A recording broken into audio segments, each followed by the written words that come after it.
Alright guys, welcome. I'm going to show you exactly what I would do for a workout today. We're going to be working full body, so particularly the posterior chain, working the back, so the lats, the rhomboids, rear delts, but also working our way down the body, so the glutes, the hamstrings, a little bit of the calves. So I'm going to show you as much as I can in this time for this YouTube video. As I'm going through these exercises, I'll just share a little bit of stories about myself and how I became a personal trainer. Today we're going to start with the seated row. Perfect exercise to begin your workout, especially if you're an office worker or someone that's sitting down behind a laptop the whole time. So with this seated row variation, I've got the grip here, which is a neutral grip, and it's going to allow me just to really make sure that my shoulder blade's getting squeezed. I'm keeping the movement. You can use overhand grip and things like that. I definitely like at the start of my workout to be keeping the shoulder blades down. With the overhand grip, it's much easier to get the traps involved, which I don't really want at the start of my workout. I give myself about 30 seconds to about 60 seconds rest in between. If you're doing it on your own, definitely go light for the first set, medium for the second one, and then a bit heavier towards the end. So yeah, I have been a personal trainer now for about 10 years. I guess when I started, it was a lot different to what it is now. When I first started, there was no Instagram, no TikTok, and no Facebook or anything like that. It was all just being the best, I guess, PT in that gym. I was a bit stubborn at the start. I didn't want to adapt and do all that stuff, but here I am today, filming a lot of content. So, and I've actually been enjoying it. I've been enjoying the whole content marketing stuff. So what once used to be a pain point in my business is now one of my fun things to do. I actually quite enjoy making content and filming it and editing it. It's kind of fun. So just been doing that and enjoying it. Obviously I still try to be the best coach I possibly can, but as anyone know who has a business, there's no point in being the best at your trade if you've got no marketing exposure. I'm gonna do one more set. As I do this, I'm gonna probably go up. The last set I like to do 15 reps. If I can't get it, I sort of work to failure and then drop the weight down. It's something that you guys could probably do as well. All right, so here we go. 1, 2, 3. Notice how I'm getting a nice stretch all the way. I'm really retracting my shoulder blades. This is the third set of my first exercise, and my back, upper back, not lower back, upper back is burning, which is a good thing. It means I'm getting the right muscles, targeting it well, make sure I get that. So I want to get all the way to 15, get a nice stretch forward, pushing hard. One more. Cool, yeah. Whew. All right, so now we're gonna move on to a bit more lower down the body. So we're gonna work the hamstrings. This is a really good exercise, lying hamstring curl. It's my favorite variation of a leg curl. Seated leg curls are okay, kneeling leg curls are okay, but I love lying hamstring curls just because my hips fully extended and I'm able to really slow down the down phase, the eccentric phase. When we do this, you want to make sure you're sitting down, your Achilles is on there, your hips are firmly flat into the bench, and then we're just curling all the way up, feeling both sides of the hamstrings. We're not just targeting one hamstring, working both of them.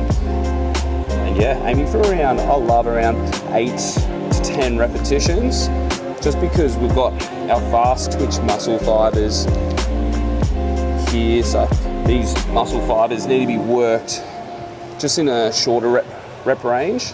We can do 15. So like most of the exercises I'll do today will be 15, but I love doing this about 8 to 10 reps, and just really slowing down the downward phase of that movement. This movement, this exercise was, it still is one of my favorite ones, just because I did both my knees when I was playing soccer. So this is really good for, I guess, rehab for that. Even though I did them ages ago, it's really good just to make sure that the muscles around that knee joint are just so strong, so it's never going to happen again. Funny, if you don't know the knee that well, when they do the surgery, they actually take out a bit of your hamstring tendon. So you lose a lot of strength. So when I just finished from my ACL recovery and was getting back into the gym, my hamstrings were that weak that I couldn't even do any weight on this machine. So I'm super stoked I can get back up to the weight I was originally doing. It did take me ages. It took me like probably 3 years. And that's not even an understatement. It probably took me longer, 3 to 4 years maybe, to build up that hamstring strength. I was so weak in the hamstrings. Yeah, it was pretty tough. I'll do another set. I won't talk too much. So lay down and we do this. I've gone up by another plate, so it's about 10 kilos on each of these plates. 5 to 10 kilos, I'm probably over exaggerating. Like I said, doing about 8 to 10 reps. If you're doing this lying hamstring curl in your gym, try and aim for 8 to 10 reps. It's really good.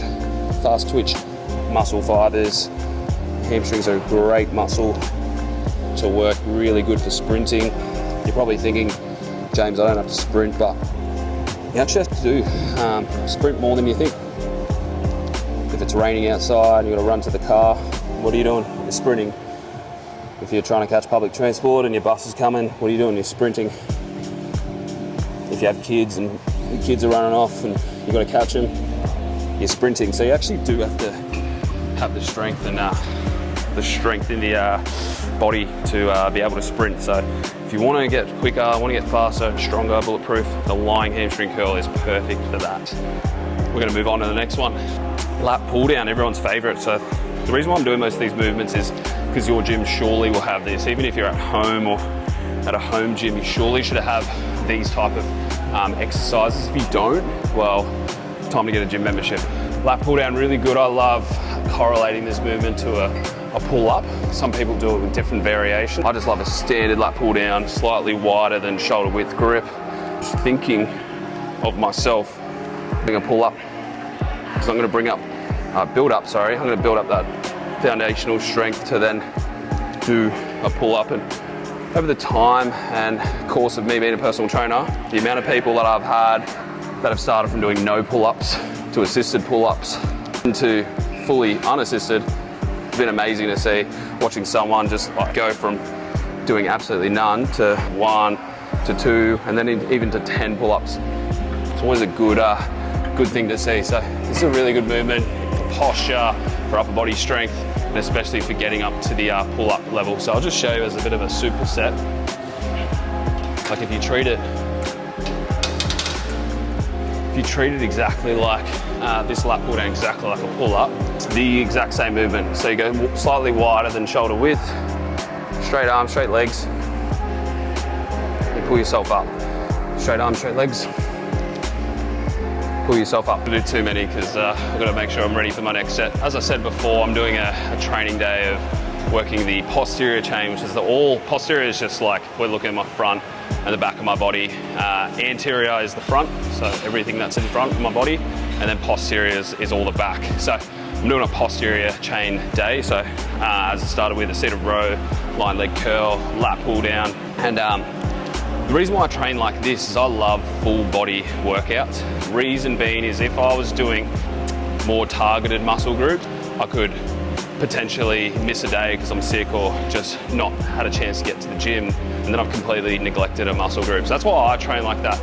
And I guess to make it more practical to you guys, if you're going to the gym and you're just in the treadmills, you're not really gonna get much out of it. You can just literally walk outside, and I understand if it rains and things like that. You really should be doing and using the gym as, it's a way to get stronger, it's a way to improve your posture, because you want that. You want to have better posture so you don't get any lower back pain, you don't get any soreness as you get older and older. But you also want to build up your strength, because whether you know it or not, every day you're doing strength movements. Whether that's picking up something off the ground, it's picking your kids up, hauling in the groceries. If you're in an emergency situation, you have to be able to pick yourself up or pull yourself up. You're doing strength movements the whole time. So if you're not training for that and you just think that's for the fit people, that's for the people that play sport, you're doing yourself a huge disservice. So you need to come in the gym and think of it as a way of improving your posture and to get stronger. It also just gives you that look and that feel, so you're not feeling so much confident in your body and in everything you do in your day-to-day life, whether it's going to work, going to the beach, and everything like that. But I'm going to get into the last set of this, otherwise I'll be talking for ages and resting too long. When you are resting, if I wasn't doing a mic'd up session, I'd only be resting for about 30 to 60 seconds and smashing this workout out.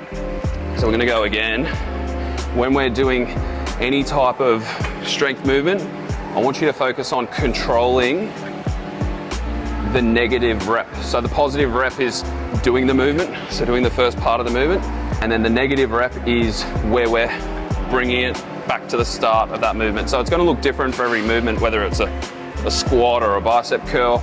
In this lat pull down example, this is the positive part of the movement, and then this is the negative, so going back up.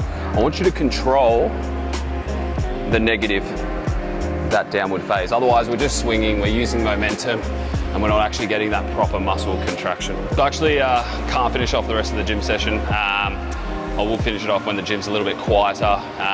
But that's a sort of a sneak peek and a little bit of a preview and an explanation to why I train the way I train, and a little bit of why I got into the industry, how long I've been doing it for, and why I do the type of training I do, and why it would be beneficial for you to do it as well. So hopefully you got a little bit of insight from today's session. I want to film more of these so you can see exactly of what I do on a day-to-day basis. You get the insights of me being a personal trainer and who I am. So anyway, enjoy your rest of the day.